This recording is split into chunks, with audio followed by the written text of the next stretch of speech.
Welcome to Excel institute of English. Excel institute of English basic కోర్సును introduce చేయడం జరిగింది. అయితే బేసిక్ కోర్సుకు సంబంధించిన వీడియోస్ కానీ స్క్రిప్ట్ కానీ మీకు అందుబాటులో ఉంటాయి. వాటిని మీరు పరిశీలించి అవగాహన చేసుకొని వాటిని ఉపయోగించి మీరు నిత్య జీవితంలో ఇంగ్లీష్లో మాట్లాడవచ్చు. దానికి ఈ క్లాసులన్నీ ఉపయోగపడతాయి. ఎవరైనా ప్రీవియస్ క్లాస్ని మిస్ అయి ఉంటే ఆ క్లాస్ని ఫాలో అయ్యి ఆ క్లాస్లో ఉన్న లెసన్స్ నేర్చుకొని ఆ తర్వాత ప్రస్తుత క్లాస్ను ఫాలో అవుతుంటే అప్పుడు మొత్తంగా తెలుస్తుంది. అన్ని క్లాసులు కూడా స్టెప్ బై స్టెప్ అన్ని క్లాసులకు సంబంధించిన సమాచారం మీకు అందుతుంది. తద్వారా నేర్చుకోవడం అనేది ఈజీ అవుతుంది. గత సెషన్లో మనం పాజిటివ్ ఇంటరాగేటివ్ క్వశ్చన్స్ని ఎలా ఫ్రేమ్ చేయాలి, నెగిటివ్ ఇంటరాగేటివ్ క్వశ్చన్స్ని ఎలా ఫ్రేమ్ చేయాలి, వాటిని ఉపయోగించి నిత్య జీవితంలో ఎలా మాట్లాడాలి అనేది తెలుసుకున్నాం అక్కడ. మరి ఈ సెషన్లో మనం పాజిటివ్ డబ్ల్యూహెచ్ క్వశ్చన్స్ని ఎలా ఫ్రేమ్ చేయాలని తెలుసుకుందాం.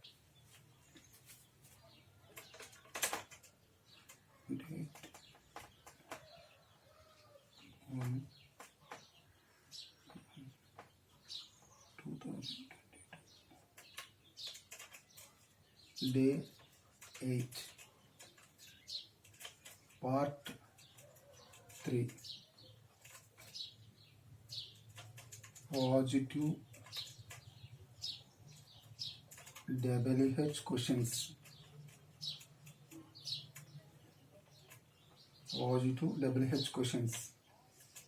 WH questions.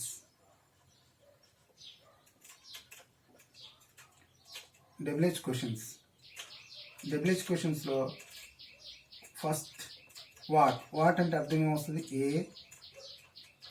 ఏమి, ఏమిటి, ఇలాంటి అర్థాలు వస్తాయి. వై అంటే అర్థాలు ఏమొస్తాయి? ఎందుకు. వై అంటే ఎందుకు. వెన్ అంటే అర్థం ఏమొస్తుంది? ఎప్పుడు. వేర్ అంటే అర్థం ఏమొస్తుంది? ఎక్కడ.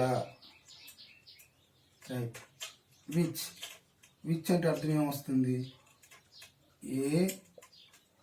ఏది అని అర్థాలు వస్తుంది. హూ అంటే అర్థం ఏమొస్తుంది? ఎవరు. హూమ్ అంటే అర్థం ఏమొస్తుంది? ఎవరిని. హూజ్ అంటే అర్థం ఏమొస్తుంది? ఎవరిది. హౌ అంటే అర్థం ఏమొస్తుంది? ఎలా. హౌ మచ్ అంటే అర్థం ఏమొస్తుంది? ఎంత. హౌ మెనీ అంటే అర్థం ఏమొస్తుంది? ఎన్ని. వీటిని మనం డబ్ల్యూహెచ్ క్వశ్చన్ వర్డ్స్గా చెప్పవచ్చు. ఇక్కడ మనం డబ్ల్యూహెచ్ క్వశ్చన్ వర్డ్స్ గురించి చెప్పుకుందాం. సింపుల్ ఫాస్ట్లో పాజిటివ్ డబ్ల్యూహెచ్ క్వశ్చన్స్ ఎలా ఫ్రేమ్ చేయాలో చూద్దాం. మనం సింపుల్ ఫాస్ట్లో పాజిటివ్ డబ్ల్యూహెచ్ క్వశ్చన్స్ని ఫ్రేమ్ చేయాలంటే మనకు కావాల్సిన ఎలిమెంట్స్ ఏమేమిటి అంటే డబ్ల్యూహెచ్ వర్డ్స్ కావాలి, ఆపరేటర్స్ కావాలి, సబ్జెక్టులు కావాలి, ఏ వెర్బ్ ఉపయోగిస్తున్నాం, రైట్, వెర్బ్ ఫామ్ కావాలి, తర్వాత ఆబ్జెక్ట్స్ కావాలి. ఆపరేటర్ డూ ఫామ్స్ నుంచి మనం ఆపరేటర్ని తీసుకుంటాం. డూ ఫామ్స్లో జనరల్గా డూ, డస్, డిడ్ అనే ఆపరేటర్స్ ఉంటాయి. ఇవన్నీ మనం ప్రీవియస్ క్లాస్లో నేర్చుకున్నాం. ఓకే, ఇక్కడ మనం ఆపరేటర్స్ని డూ ఫామ్స్ నుంచి తీసుకుంటాం. డూ ఫామ్స్లో మనకి 3 ఆపరేటర్స్ ఉంటాయి. డూ అనే ఆపరేటర్ ఉంటుంది, డస్ అనే ఆపరేటర్ ఉంటుంది, డిడ్ అనే ఆపరేటర్ ఉంటుంది. అంటే డూ, డస్ అనే ఆపరేటర్ని మనం సింపుల్ ప్రెజెంట్లో ఉపయోగించాం. క్లియర్? ఇంటరాగేటివ్ క్వశ్చన్స్ ఫ్రేమ్ చేయడానికి, డబ్ల్యూహెచ్ క్వశ్చన్ ఫ్రేమ్ చేయడానికి డూ ఫామ్స్లో ఉన్న ఆపరేటర్ అయిన డిడ్ను ఉపయోగిస్తాం. Clear. The operator did agreement with all subjects. Subject I, we, you, they. These subjects are called plural subject. Let us approach the singular subject. Here the subject he, she, it, noun. Okay, these are called singular subject. Positive WH క్వశ్చన్స్ని frame చేసేటప్పుడు అక్కడున్న did అనే ఆపరేటర్తో ఈ సబ్జెక్టులు అనేవి agreement అవుతాయి. యూసేజ్ని ఆధారంగా చేసుకొని ఈ స్మాలెస్ట్ వర్డ్ అయిన ఐని మనం సందర్భాన్ని బట్టి సింగులర్ సబ్జెక్టుగా ఉపయోగిస్తాం, ప్లూరల్ సబ్జెక్టుగా హెల్పింగ్ వెర్బ్స్తో ఉపయోగిస్తాం. జనరల్గా సింగులర్ సబ్జెక్ట్ లాగా అనిపిస్తుంది, కానీ ఆ కాలానికి అనుగుణంగా ఏ కాలంలో ఉపయోగిస్తున్నామో అది ప్రజెంటా, ఫాస్టా, రైట్, దాన్ని బేస్ చేసుకొని ఆయా కాలాలకు అనుగుణంగా అంటే సందర్భాన్ని బట్టి మనం సబ్జెక్ట్ ఐని ఉపయోగిస్తాం. క్లియర్? ఈ విషయాన్ని మనం గుర్తుపెట్టుకోవాలి. నెక్స్ట్ V1, దీన్ని బేస్ ఫామ్ అంటారు, రూట్ వెర్బ్ అంటాం. ఈ విషయాలన్నీ కూడా మనం ప్రీవియస్ క్లాస్లో నేర్చుకున్నాం. మనం సింపుల్ ఫాస్ట్లో పాజిటివ్ డబ్ల్యూహెచ్ క్వశ్చన్స్ని ఫ్రేమ్ చేయడానికి మనం ఏం చేస్తామంటే వెర్బ్ చార్ట్లో ఉన్న వెర్బ్ యొక్క మొదటి రూపాన్ని తీసుకోవాలి. Next we have to take the objects. ఇప్పుడు ఇక్కడ ఉన్న బేసిక్ ఎలిమెంట్స్ని తీసుకుని ఫ్రేమ్ చేస్తాం. అది ఎలాగో చూద్దాం. ఇప్పుడు ఒక ఫార్ములా, ఈ బేసిక్ ఎలిమెంట్స్ని బేస్ చేసుకుని ఒక ఫార్ములా తయారు చేస్తాం. ఫార్ములా చూడండి. ఈ ఫార్ములాలో ఏమేం కావాలంటే మనకి ఫస్ట్ ఇక్కడ ఏం రాసుకున్నాం, డబ్ల్యూహెచ్ వర్డ్ ప్లస్ ఆపరేటర్ అంటే డిడ్ అనే ఆపరేటర్ రావాలి. తర్వాత subject plus V1 plus object.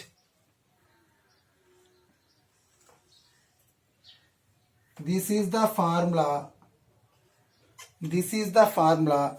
To frame positive interrogative questions in the simple fast.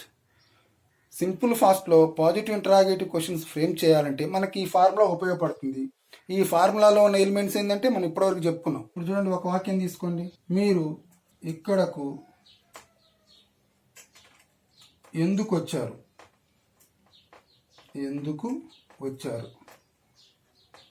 ఇప్పుడు ఒక తెలుగు వాక్యాన్ని తీసుకోండి.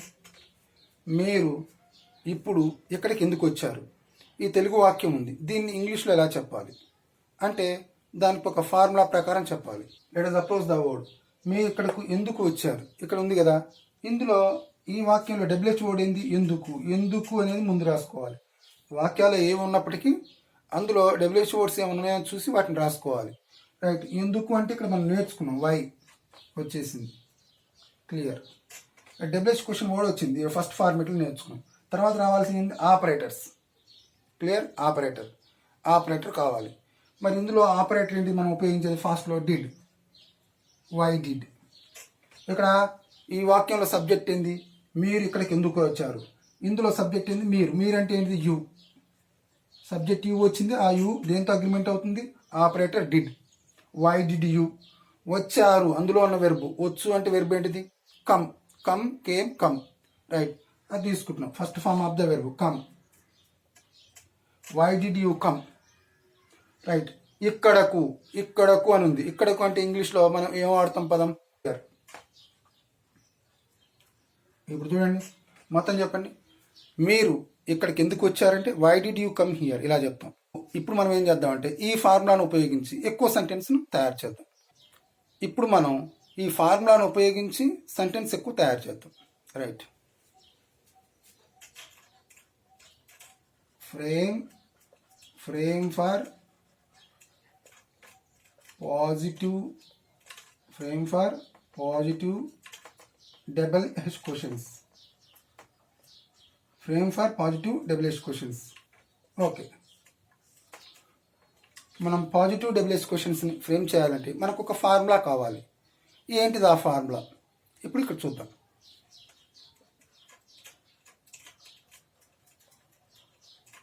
Formula public structure.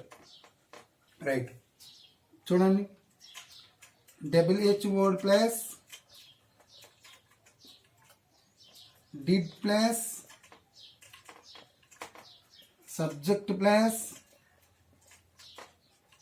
V1 plus object.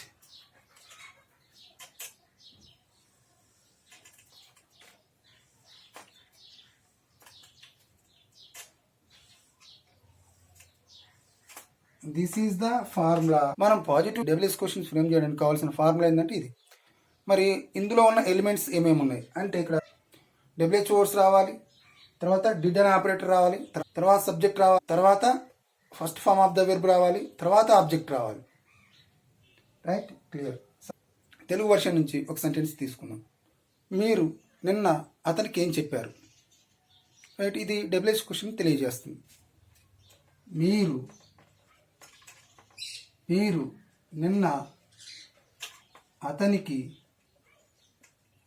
అతనికి ఏమి చెప్పారు. ఇలా ఉంది. ఇచ్చిన వాక్యంలో సబ్జెక్ట్ ఏదో గుర్తుపట్టాలి. అసలు ఇచ్చిన వాక్యం ఒక వాక్యాన్ని తీసుకున్నప్పుడు ఆ వాక్యం స్టేట్మెంటా, ఇంటరాగేటివ్ సెంటెన్సా, డబ్ల్యూహెచ్ క్వశ్చన్సా గుర్తుపట్టాలి. దానికి అనుగుణంగా ఫార్ములాను ఉపయోగించి వాక్యాలు తయారు చేసుకోవాలి. రైట్, ఇప్పుడు ఈ వాక్యం సబ్జెక్ట్ ఏంటి యు. ఇందులో డబ్ల్యూహెచ్ వర్డ్ ఏంటిది ఏమి అని ఉంది కాబట్టి డబ్ల్యూహెచ్ వర్డ్. డబ్ల్యూహెచ్ వర్డ్ వచ్చినప్పుడు దానికి అనుగుణంగా ఆపరేటర్ కూడా వస్తుంది. మరి ఈ వాక్యంలో ఉపయోగించాల్సిన ఆపరేటర్ యు అనే సబ్జెక్ట్ వచ్చినప్పుడు దానికి ముందు డిడ్ అనే ఆపరేటర్ వస్తుంది. Did you. ఇందులో డబ్ల్యూహెచ్ క్వశ్చన్ ఏంటి వాట్. ఏమి అంటే వాట్ డిడ్ యు. చెప్పారు అందులో ఉన్న వెర్బ్ ఏంది టెల్. అతనికి అంటే హిమ్. ఓకే, ఇందులో ఉన్న ఎక్స్ట్రా వర్డ్ నిన్న అంటే ఎస్టర్డే. మీరు నిన్న అతనికి ఏం చెప్పారంటే what did you tell him yesterday. ఇలా చెప్పొచ్చు. మనం నిన్న అతనికి ఏమి చెప్పాం.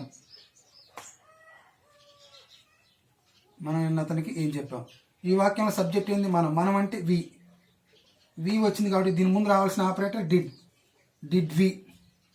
ఇందులో డబ్ల్యూహెచ్ వర్డ్ ఏంటిది వాట్.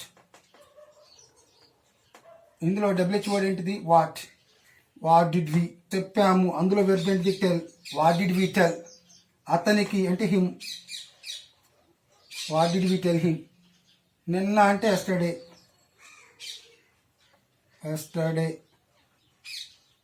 ఓకే, మొత్తంగా చెప్పండి. మనం నిన్న అతనికి ఏం చెప్పామంటే what did we tell him yesterday.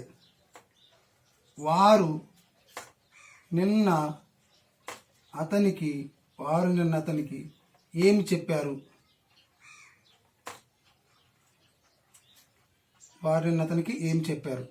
ఈ వాక్యం ఉంది. ఈ వాక్యంలో సబ్జెక్ట్ ఏంది వారు అంటే దే. ఈ సబ్జెక్ట్ ముందు రావాల్సిన ఆపరేటర్ ఏంది డిడ్ దే. ఇందులో డబ్ల్యూహెచ్ వర్డ్ ఏంటిది వాట్ డిడ్ దే.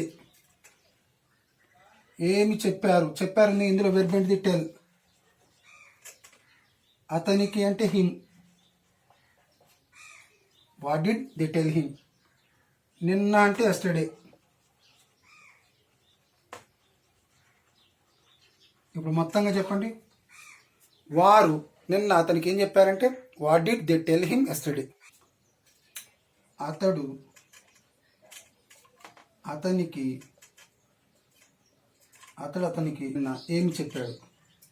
మరి ఈ వాక్యంలో సబ్జెక్ట్ ఏంటిది అతడు. రైట్, అతడు అంటే హీ. మరి ఈ సబ్జెక్ట్ హీ వచ్చినప్పుడు దీని ముందు రావాల్సిన ఆపరేటర్ ఏంది డిడ్. చెక్ చేసుకున్న తర్వాత అందులో సబ్జెక్ట్ను గుర్తించాలి. ఫస్ట్ సబ్జెక్ట్ను గుర్తించిన తర్వాత ఆ వాక్యంలో డబ్ల్యూహెచ్ వర్డ్స్ ఏమైనా ఉన్నాయో చూడాలి. చూసిన తర్వాత ఆ డబ్ల్యూహెచ్ వర్డ్స్కి సంబంధించిన ఆపరేటర్స్ని డబ్ల్యూహెచ్ క్వశ్చన్ వర్డ్స్ని తీసుకోవాలి. అవి రెండు కూడా సబ్జెక్ట్ ముందు రావాలి. ఇక్కడ సబ్జెక్ట్ హీ ఉంది. ఈ అనే సబ్జెక్ట్ ముందు ఇక్కడ ఏం తీసుకున్నాం డిడ్ హీ అయింది. దీని ముందు డబ్ల్యూహెచ్ వర్డ్ ఏమొచ్చింది ఇక్కడ ఏమి అని ఉంది. వాట్ తీసుకున్నాం. What did he. తర్వాత ఇందులో వెర్బ్ ఏంటిది tell. What did he tell. ఇందులో ఆబ్జెక్ట్ ఏంటిది హిమ్. అతనికి అంటే ఏంటిది హిమ్. మరి ఎక్స్ట్రా వర్డ్ ఏముంది నిన్న ఉంది ఎస్టర్డే. ఇలా మొత్తం కలిపి సెంటెన్స్ ఫ్రేమ్ చేయాలి. అప్పుడు వాక్యం what did he tell him yesterday ఇలా వస్తుంది. రాము అతనికి నిన్న ఏమి చెప్పాడు.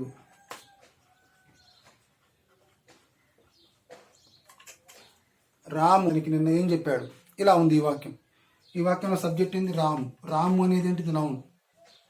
రైట్, ఈ నౌన్కి ముందు రావాల్సిన ఆపరేటర్ ఏంది డిడ్. రైట్, నౌన్కు ముందు రావాల్సిన ఆపరేటర్ ఇక్కడ డిడ్. తర్వాత డబ్ల్యూహెచ్ఓ వర్డ్ ఏంటిది వాట్ డిడ్ రాము. చెప్పాడు, అందులో ఉన్న వెర్బ్ ఏంటిది టెల్. అతనికి అంటే తీసుకోవాల్సిన ఆబ్జెక్ట్ హిమ్. నిన్న అంటే yesterday. Okay, let us take another verb. మీరు అతడిని ఏమి అడిగారు? What did you ask him. మనం అతన్ని ఏమి అడిగాం? What did we ask him. వారు అతన్ని ఏమి అడిగారు? What did they ask him. అతడు అతన్ని ఏమి అడిగాడు? What did you ask him. ఆమె అతన్ని ఏమి అడిగింది? What did she ask him. రాము అతన్ని ఏమి అడిగాడు? What did Ramu ask him. ఇలా ఈ పద్ధతిలో ఈ ఫార్ములాను ఉపయోగించి మీరు ఎక్కువ సెంటెన్స్ ఫ్రేమ్ చేయొచ్చు. ఫ్రేమ్ చేసిన సెంటెన్స్ ఉపయోగించి ఇంగ్లీష్లో మాట్లాడతారు. ఈ విధానంలో కనుక మీరు ప్రాక్టీస్ చేస్తే మీరు ఖచ్చితంగా ఇంగ్లీష్లో మాట్లాడతారు. ఫ్రెండ్స్, ఈ వీడియో కనుక మీకు నచ్చితే లైక్ చేయండి, షేర్ చేయండి, సబ్స్క్రైబ్ చేయండి.